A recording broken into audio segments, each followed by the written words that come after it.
YouTube star Jake Paul. He says his pay-per-view fight brought in $75 million this weekend. Not all of it went to him, by the way, but that is big money. I want to bring in Mike Gunzelman, affectionately known as Gunz to myself and our colleagues.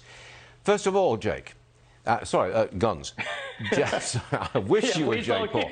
Yeah, you'd love it. The guy in the yellow trunks, he is a YouTube star. He's a nasty character, I understand, insults everybody. Some time ago, he beat in the boxing ring a very good boxer. Over the weekend, he knocked out a wrestling star in 20 seconds, and he made a ton of money. This is a very new thing, celebrity fighting on YouTube. Tell me more.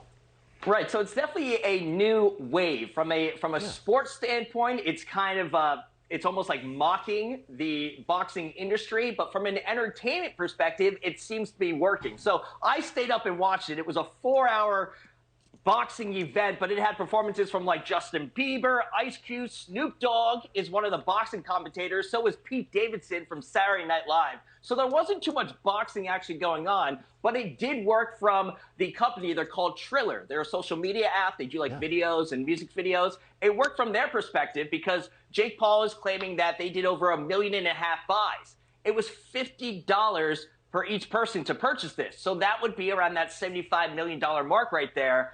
And it kind of shows or asks the question, is this the next thing for boxing or for the entertainment industry? Now, I tuned in. Like I said, I spent 4 hours watching it. So did all of social media because it was trending all over the place. Yeah. But I tuned in because I thought it was a joke, and I wanted to actually see Jake Paul lose because I'm not a big fan of him because of his antics on YouTube. But as far, like, I think they're going to keep doing this. I, unfortunately, from a sports standpoint, think that this mockery or this type of celebrity pseudo-boxing is the next wave of what we're going to be seeing. But what attracted me and what fascinated me was the demographic. I was told about this. Obviously, I didn't watch it, but I was told about it by my grandchildren, for heaven's sake. Youngsters, 12, 13, 14 years old. They were glued to this. So were a couple of my children in their 20s. That demographic is going to turning sports into pure entertainment. That's what's going on here. What is amazing to me is the numbers, the number of viewers, the amount of money going in there.